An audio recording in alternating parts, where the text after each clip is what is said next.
자, 벌써 6차 시 됐네요. 6차 시는 계속해서 녹색융합 기술을 살펴볼 건데요.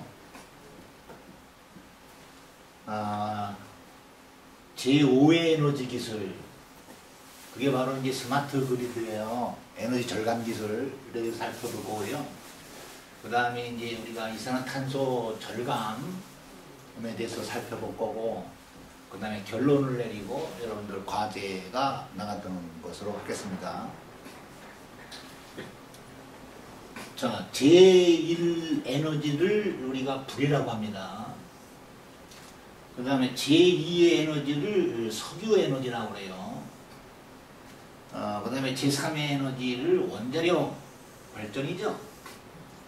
그리고 제4의 에너지가 우리가 살펴보았던 태양에너지, 수소에너지, 바이오매스, 기타 풍력, 조력, 파력발전 이런 것들이 다 신재생에너지라고 그랬죠. 그런데 우리가 여기서 뭐를 봐야 되냐면 비용을 봐야 돼요. 가장 싼 것이 원자력 발전이에요. 1kW 생산하는데 원자력 발전이 한 30원에서 한 40원 정도 가져. 가장 싼 거예요, 이게가. 그런데 우리가 신재생 에너지에 도전 안 할 수가 없어요. 그렇지만 또 뭐를 고려해야 되냐면 비용을 고려해야 돼요. 그러니까 태양 발전은 1kW 생산하는데 지금 거의 한 300원 가요. 수소연료는 한 500원 정도 가요. 바이오매스는 그 정제 과정이 상당히 힘들어서 비용이 많이 들어가겠죠. 대략 한 800원 정도 가요. 그래서 이 30원하고 40원을 맞춰줘야 되는데, 그죠? 이 경쟁하려고 그러면 가격이 떨어져야 되잖아요. 그래서 이 차이를 그동안에 정부가 보조를 해주는 거예요. 누구 돈으로 보조해 주느냐? 다 저희나 여러분들의 아버지, 어머니나 또는 여러분들이 내는 세금을 갖고 이걸 보조를 해줘서 그동안에 많이 이제 이런 것들에 도전을 했죠. 그런데 최근에 와서는 거의 신문 보도에 뭐라고 나와요? 거의 실패한 걸로 나와요. 그래서 그렇지만 우리가, 여러분들은 그렇지만 하여간 이쪽에 도전을 해야 돼요. 그러면서 동시에 비용이 많이 들어가니까 어디에 도전해야 돼요? 제5의 에너지에 도전해야 된다. 제5의 에너지가 바로 뭐냐면 에너지 절감 기술이에요. 이게 에너지 절감 기술이다. 에너지 세이빙. 그래서 에너지 세이빙을 할 수 있는 그런 기술에 도전을 하면 이것도 미래에 여러분들이 부를 창출할 수 있는 기회가 될 것이다. 자, 먼저 이 에너지 절감 기술에 그린 IT가 나와요. 그린 IT라는 것은 여기 보시면 첫 번째가 그린 오브 IT예요. 그러니까 IT 기술, 지금 정보통신 기술 그 자체를 그린화시키자. 그것을 이산화탄소가 덜 나오게끔 도전하는 기술에 집중을 하자. 예를 들면 10배 빠른 안전한 네트워크 초고속 인터넷을 개발하자.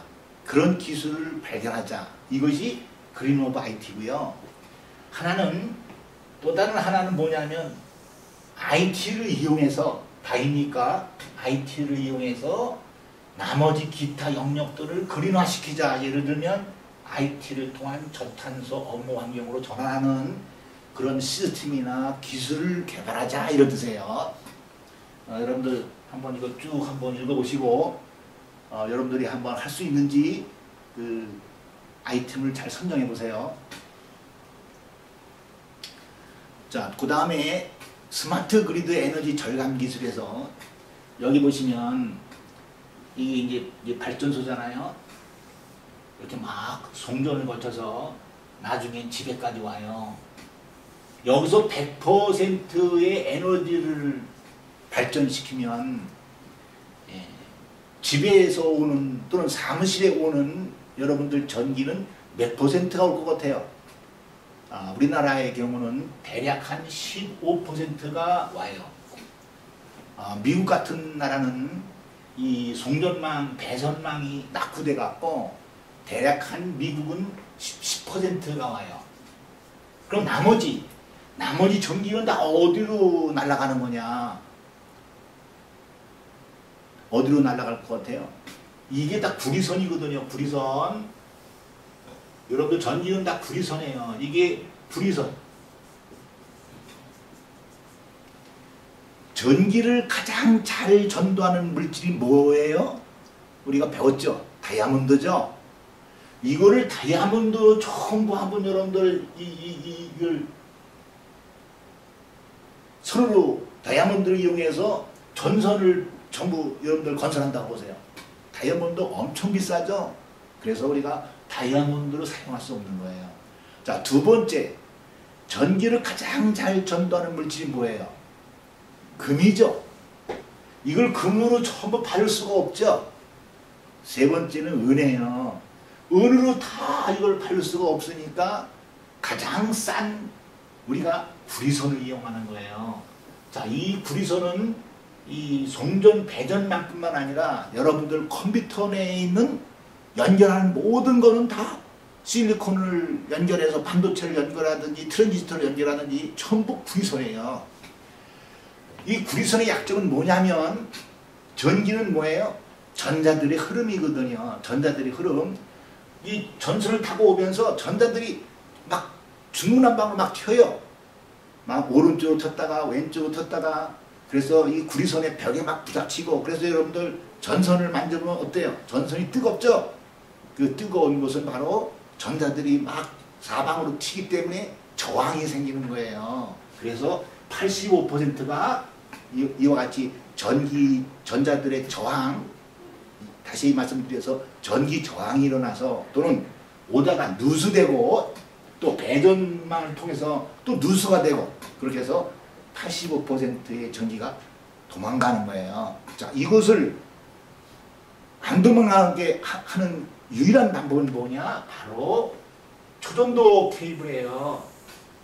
자, 초전도 케이블은 원리가 뭐냐면 마이너스 273도 근처로 온도가 떨어지면, 그러니까 한 마이너스 272도, 하여간 273도까지는 우리가 낮출 수가 없으니까 273도 근처로 떨어지면 모든 전자들이 움직임이 똑같아요.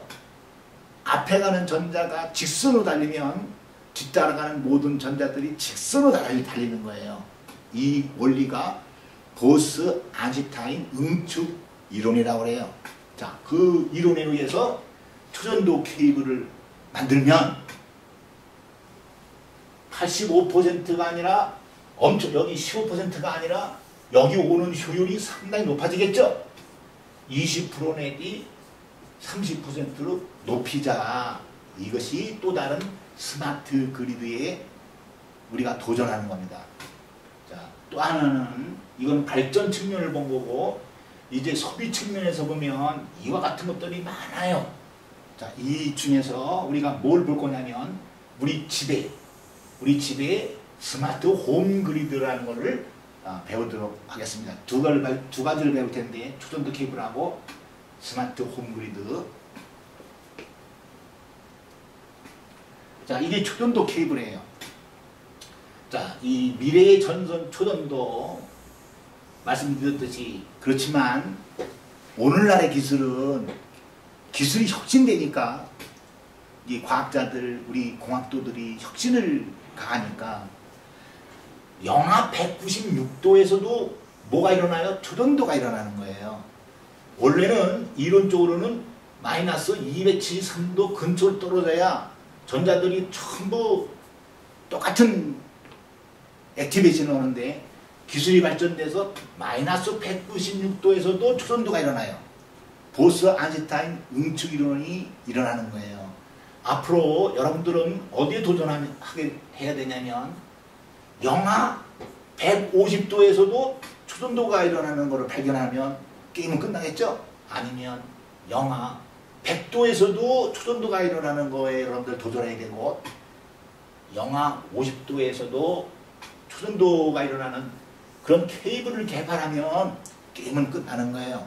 그래서 우리가 이 효율을, 집에 오는 효율을 상당히 높일 수가 있다. 자, 이번에는 이 스마트 홈 그리드를 한번 볼 건데요. 자, 지가 이게 개발한 거죠. 여러분들 그 교재에 보시면 여기 사이트에 들어가면 여기 동영상이 있는데, 자, 스마트 홈 그리드를 한번 동영상을 보도록 하겠습니다.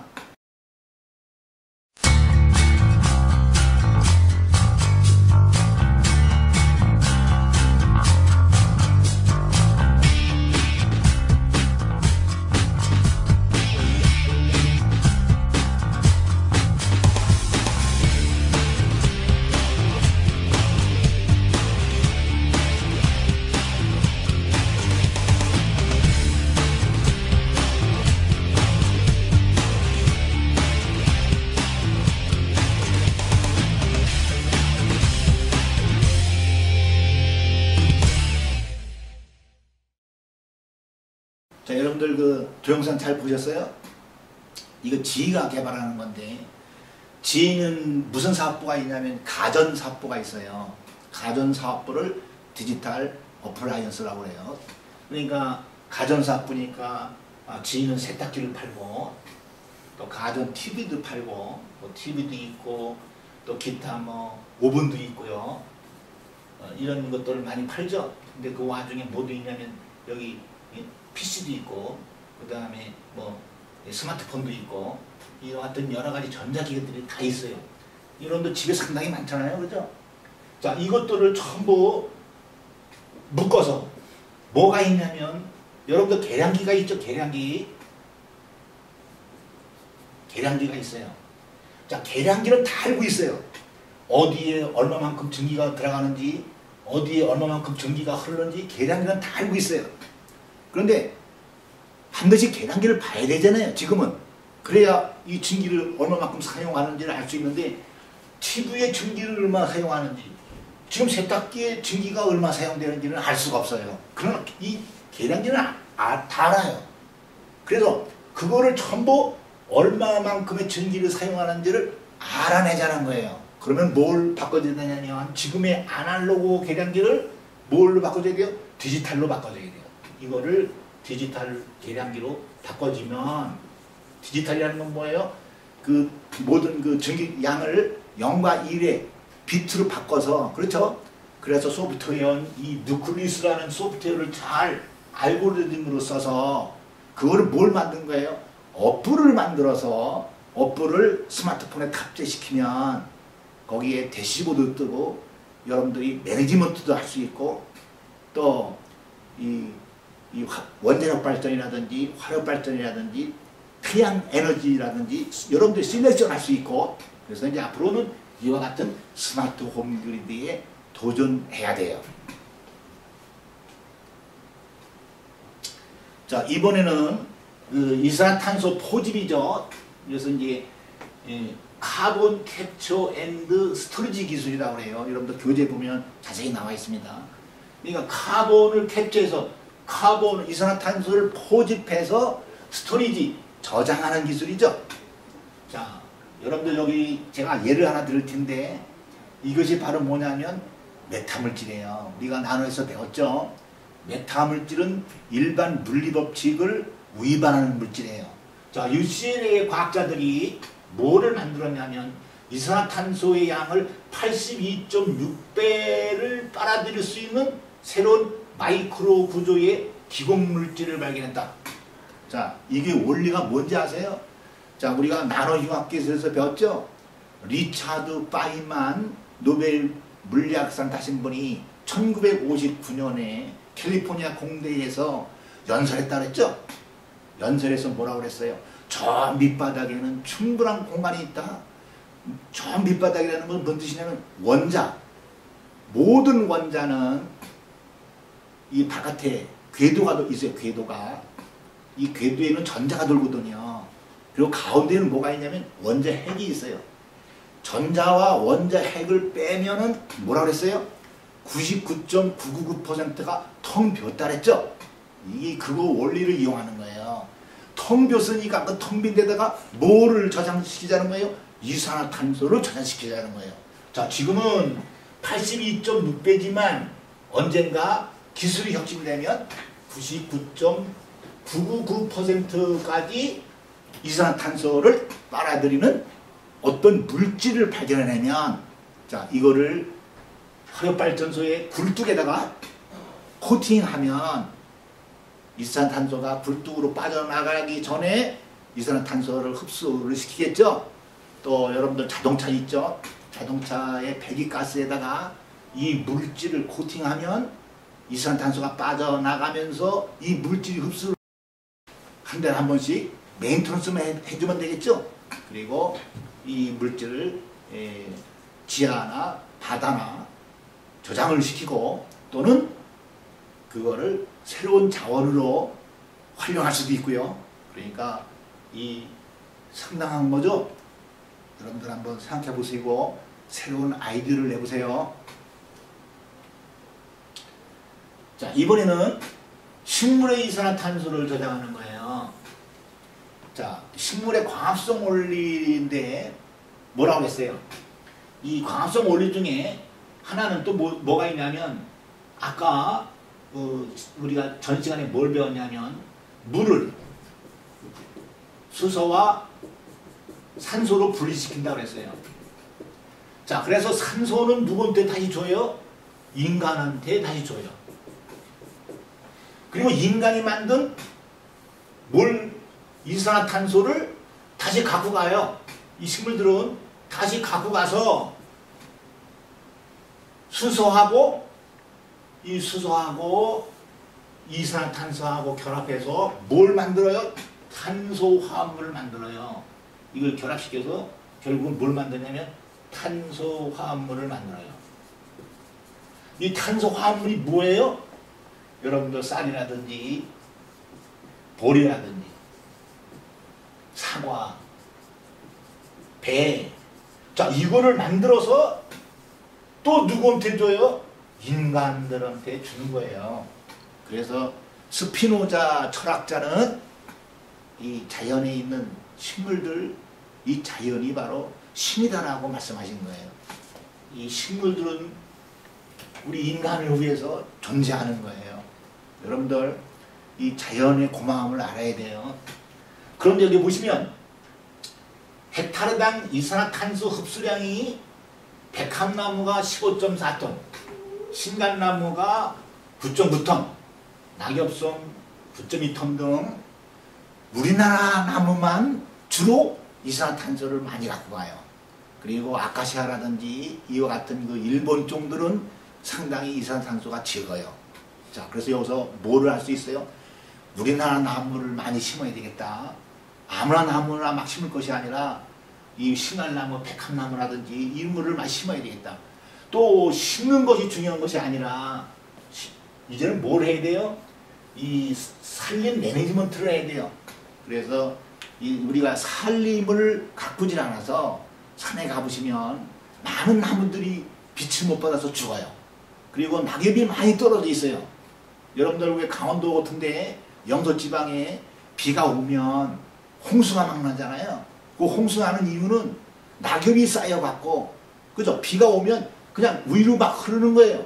그러니까 그냥 땅속으로 스며들지 못하고, 그러니까 이 산중턱 또는 밑에 내려와서는 그냥 막 이 산사태가 일어나고 막 집을 그냥 붕괴시키고, 그래서 우리가 뭘 해야 되냐면 앞으로는 이제 나무도 심는 것도 중요하지만 우리 나무를 심어야 되고 또 나무를 잘 가꿔야 되고 가지치기도 잘해줘야 되고 이거를 해야 된다는 걸 알 수 있어요.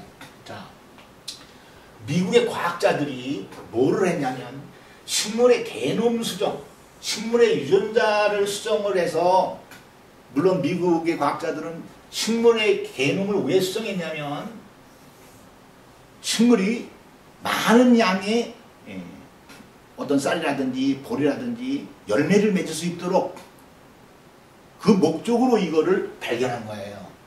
이제 그래서 이거를 한번 벤치마킹하면 자, 위 거고 아래 거고 묶을 수가 있겠죠. 자, 나무들이 백합나무가 15.4톤 갖고 가는데 여러분들이 백합나무의 식물 게놈을 분석해서 그걸 수정하는 방법을 이용해서 15.4톤이 아니라 10배를 갖고 가게끔 하면 154톤을 갖고 갈 수가 있단 말이에요. 그러면 우리나라는 뭐예요? 산이 70%예요. 농지가 30%고 옛날에는 산지가 70%니까 산은 다 쓸모가 없다 그랬는데 자, 이걸로 봐서 이제 앞으로 여러분들이 도전하면 우리나라 산은 이산화탄소를 다 흡수하는 나무들이 많이 있기 때문에 앞으로 녹색 국가의 강국이 되는 거예요. 한번 여러분들 도전해 보세요. 자, 이번에는 화력 발전을 볼게요. 이렇게 이게 고로잖아요. 고로 화력 발전을 하는데 여기 공기가 그냥 들어간단 말이에요. 그래서 이산화탄소하고 물하고 산소가 막 나와서 이산화탄소만을 100% 포집할 수가 없어요. 그래서 이게 이제 두산 바컵이 영국하고 두산하고 이제 합작한 회사인데 여기다가 뭘 달았냐면 필터를 달은 거예요. 산소 분리장치. 그래서 공기 중에서 산소만 분리시켜서 산소하고 이 화석연료하고 같이 넣으면 나오는 게 뭐만 나올 것 같아요? 이산화탄소하고 물만 나오거든요. 이쪽에는 이산화탄소도 가스고 산소도 가스고 기타 아황산 가스도 가스고 그러니까 그걸 이산화탄소를 따로 포집할 수가 없었는데 여기는 이산화탄소하고 물만 나오니까 이산화탄소를 쉽게 포집할 수가 있다.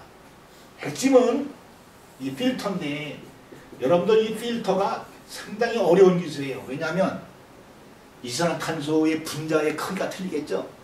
산소의 분자 크기가 틀리겠죠. 또 수소 분자도 크기가 틀리겠죠. 그 크기가 다 틀린 거를 필터링 해야 돼요. 산소만을 필터링 해야 되니까 뭐가 기술이 들어가요? 나노 기술이 들어가야 돼요. 이게 아주 어려운 기술인데 여러분들 한번 도전해 보세요. 자, 우리나라에 포스코가 있죠. 이제 포스코는 자, 제가 전 시간에 뭘 말씀드렸냐면 에너지가 우리가 쓰는데 곱하기 2.4배의 이산화탄소가 나온다. 이게 이산화탄소의 양이다. 그러니까 에너지를 쓰는데 무조건 곱하기 2.4하면 돼요. 자, 우리가 철을 생산하는데 철 1톤을 생산하는데 이산화탄소가 얼마나 나올 것 같아요? 그러면 여기 이 공식에 의하면 이산화탄소가 2.4톤 나온다는 얘기 아니에요, 그죠? 철 1톤을 생산하는데 이산화탄소가 2.4톤 나온다. 그렇지만 포스코는 우리나라의 포스코는 파이넥스 공정법을 개발해 갖고 얼마가 나오냐면 1.6톤이 나와요. 대략. 자, 그래도 철 1톤 생산하는데 이산화탄소가 1.6톤 나오니까 얼뜻 생각하면 여러분들 어떻게 생각이 될 것 같아요? 아, 포스코라는 회사는 철을 생산하는 것이 아니라 이산화탄소를 더 많이 생산하는 거잖아요. 그렇죠? 그래서 야, 이거를 해결하자. 그래서 자, 원리는 뭐냐면 철광석이 이거예요. 근데 그동안에 철을 철을 뽑아내려고 일부러 탄소를 넣었어요. 그러니까 요 탄소하고 요 산소하고 결합이 돼 갖고 뭐가 나오는 거예요? 이산화탄소가 나오는 거죠. 자, 그래서 이제 어떤 거를 제안했냐면 탄소 대신에 수소를 넣으면, 그렇죠? 자, 이론적으로 보세요. 수소를 넣으면 수소하고 요 산소하고 결합이 돼 갖고 뭐가 나와요? 물이 나오죠. 물만 되는 거예요. H2O, 요거 H2O 물만 되는 거예요. 그래서 자, 이거에 도전하고 있는데 제가 알고 있기로는 2017년에 이거를 다 원리를 찾아내고 개발이 끝나요. 그러면 이제 우리나라 포스코는 이산화탄소를 생산하는 회사가 아니죠. 완전히 철만 생산하는 이제 회사가 될 거예요. 그러면 진짜 우리나라가 이 엄청난 이제 부를 창출하겠죠. 그래서 이거를 뭐라고 부르는 거냐면 수소환원 신제철법이라고 부릅니다. 그래서 우리나라 지식경제부하고 포스코하고 10년을 개발하고 있는 거예요. 그래서 우리 모두가 이게가 성공될 수 있도록 기원도 해야 되겠지만 여러분들도 이와 같은 원리를 잘 이용해서 많은 산업에 응용할 수 있는 것을 한번 찾아보세요. 자, 제가 뭐라 그랬냐면 자연을 잘 봐야 된다. 그래서 바이오미메틱, 이 생체 모방 기술인데요. 그러니까 카피, 자연을 디자인해라는 얘기예요. 또는 카피 네이처예요. 디자인 네이처, 카피 네이처가 앞으로 20년 내지 한 50년에 새로운 기술이 될 거예요. 그래서 GE라는 이 거대한 회사가 뭘 연구하고 있냐면 이게 조개 껍질이에요. 왜 조개 껍질을 연구하느냐? 조개 껍질은요 철보다 10배가 강해요. 100배 이상 강해요. 철보다 엄청 강해요. 우리 이 있죠, 에나멜, 이가 에나멜로 이루어져 있는데 에나멜보다 10배가 강해요. 그리고 왜 그렇게 강하냐? 여러분들 highly durable structure다. 매우 내구성이 강한 물질로 구조가 이루어졌다는 얘기는 뭐예요? 나노 구조로 이루어졌다는 거예요. 자, 그래서 이거를 발견하는데 도전하는 거예요. 이 C셀, 이 조개 껍질의 물질을 잘 찾아내서 모방을 해서 그 물질을 만들면 이거 어디에 사용될 수 있을 것 같아요? 바로 뭐예요? 바로 여러분들 터빈 날개, 발전소의 터빈 날개 또는 비행기의 터빈 날개, 이거가 날개가 100년 이상, 그죠? 철보다 이 고강도 합금 철보다 100배가 이상 강하니까 지금의 터빈 날개는 다 고강도 합금으로 만들어지는 거거든요. 그 고강도 합금보다도 100배가 이상 강하니까 100년, 200년, 300년 지속 가능한 터빈 날개를 만들 수가 있겠죠. 자, 이게 바로 뭐냐면 로토스 연꽃이에요.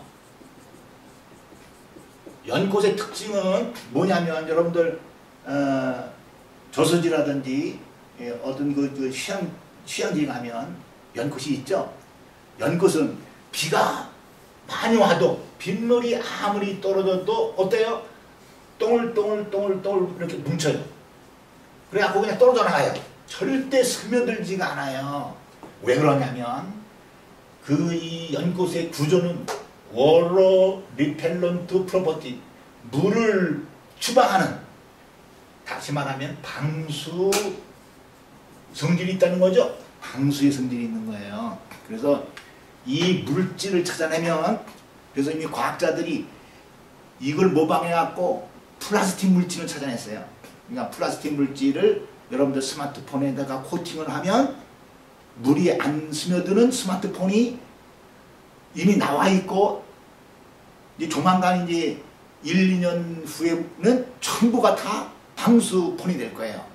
자, 그런데 지가 도전하는 거는 플라스틱 물질이 아니고 금속 물질을 찾아내려고 하는 거예요.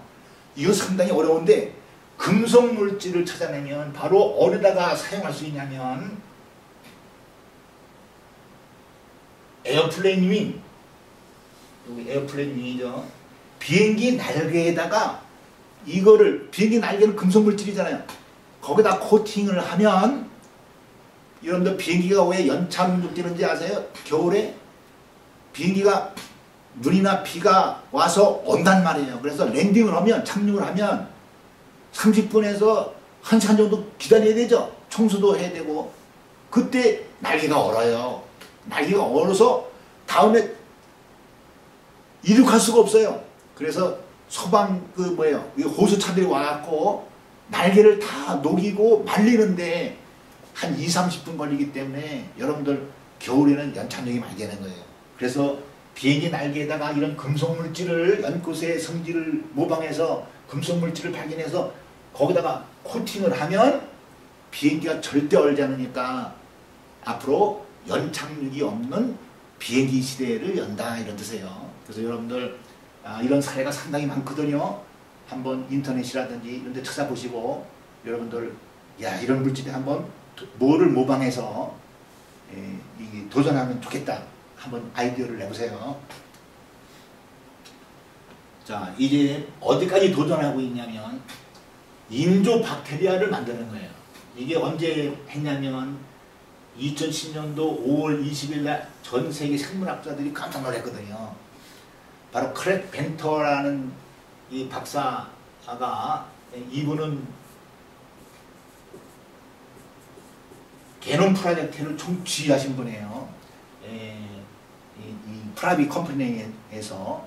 그리고 이 공공 이제 퍼블릭 쪽에서는 이제 콜린스 소장, 그래서 콜린스 소장하고 크랙 벤터 회장이 이 두 분이 게놈 프로젝트를 총괄해 갖고 2001년도 2003년도에 끝난다 그랬죠.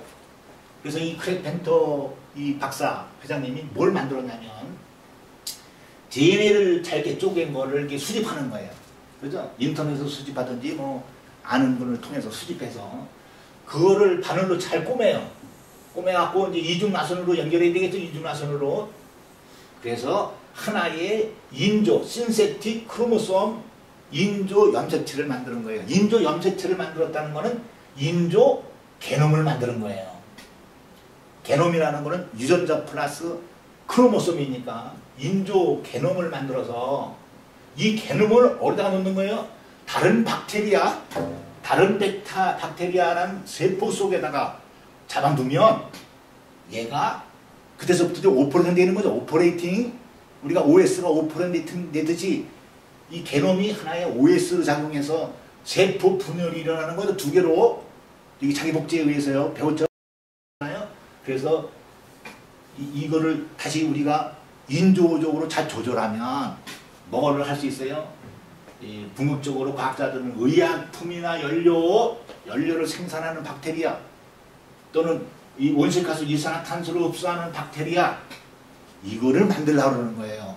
자, 그래서 이번에는 인조 생물학을 이용해서 이산화탄소를 제거하는 방법에 대해서 알아봤습니다. 자, 이번에는 이제 결론을 말씀드릴 건데, 자, 이게 우리나라예요. 우리나라가 에너지 강국이 될 수 있을 것 같아요? 없을 것 같아요? 자, 옛날이 언제냐면 2005년도 전까지는요, 우리나라는 자원이 없는 나라라고 했어요. 자원이 없죠. 석유도 안 나오고. 일단 제일 중요한 게 석유니까. 석유가 나오지 않으니까 이게 자원이 없는 나라예요. 아까도 말씀드렸지만 그냥 산이 많은 나라, 쓸모가 없는 나라. 그런데 2010년서부터요. 에너지라는 정의가 바뀌기 시작되는 거예요. 어떻게 바뀌느냐. 신이 존재한다면 신께서 골고루 주는 자원을 잘 활용하는 국가가 앞으로 에너지 강국이 된다는 거예요. 그러니까 신이 골고루 주는 에너지가 뭐예요? 태양. 태양은 미국에만 떠 있습니까? 태양은 독일에만 떠 있습니까? 아니죠. 태양은 198개국에 골고루 떠서 태양의 에너지를 주는 거예요. 그래서 이 태양 에너지 배웠지만 이거를 잘 활용하는 국가가 앞으로는 에너지 강국이 된다. 우리나라는 지금 이제 개념이 이제 흐려지고 있지만 아직까지는 사시사철이에요. 그렇죠? 아직까지는 봄, 여름, 가을, 겨울이 있거든요. 자, 그렇다는 얘기는 뭐예요? 태양의 빛의 에너지가 다 틀린 거예요. 봄의 에너지가 틀리고 여름의 에너지가 틀리고 그래서 사시사철이 아직까지 있기 때문에 사시사철에 딱 맞는 맞춤식의 태양전지를 개발할 수 있는 국가는 우리나라밖에 없다는 거예요. 여러분들 한번 도전해 보세요. 자, 두 번째는 바다예요. 바다. 자, 잘 보시면 우리나라는 삼면이 바다로 둘러싸여 있어요. 자, 앞으로는 바다가 여러분들 풍부한 자원이 나옵니다. 바다에는 광물도 있고 물고기도 있고 엄청 많은 자원이 있어요. 우리나라는 삼면이 바다니까 이 바다를 여러분들 도전해야 돼요. 바다 속에 있는 여러 가지 물질들, 광물질들을 여러분들이 발견하면 그걸 활용해서 어떤 뭐 메탄물질도 여러분들이 찾아보시고 그러면 이 바다 자원을 잘 활용할 수 있는 나라는 우리나라밖에 없어요. 자, 세 번째는 산이라고 그랬죠. 산. 우리나라는 산이 70%예요. 산에는 소나무도 있고 우리나라 백합나무도 있고 상당히 많아요.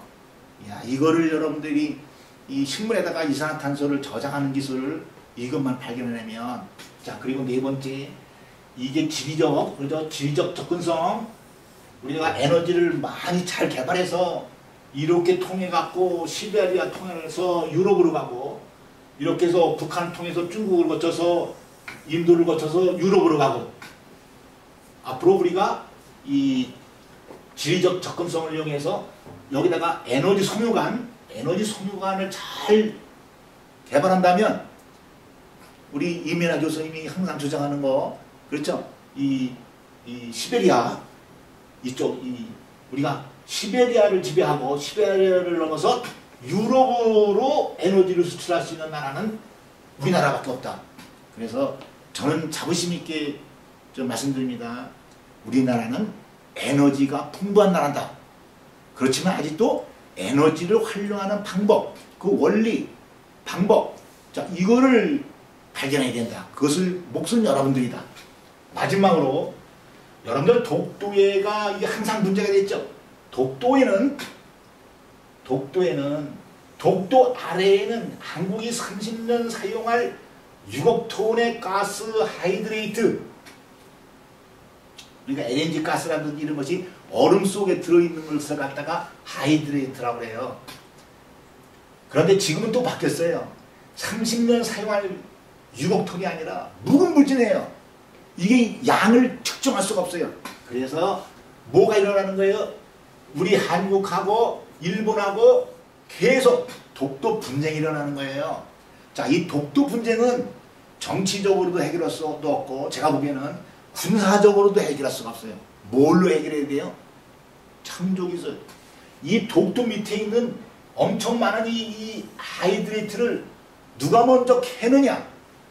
캐는 기술, 이 기술은 우리나라의 서울대학교의 이은 교수님이 갖고 있어요. 뭐냐면 이산화탄소 환원 캐는 법. 하이드레이트에다 구멍을 뚫어갖고 이산화탄소를 넣는 거예요. 그러면 뭐가 빠져나와요? LNG 가스가 빠져나오는 거예요. 그래서 이 캐는 기술, 포집하는 기술, 또 바닷속에서 그걸 잘 저장시켜야 되겠죠. 저장하는 기술, 그리고 잘 끌어올려야 되겠죠. 바다 위로 그 기술, 그리고 나서 육지로 다시 갖고 와야 되겠죠.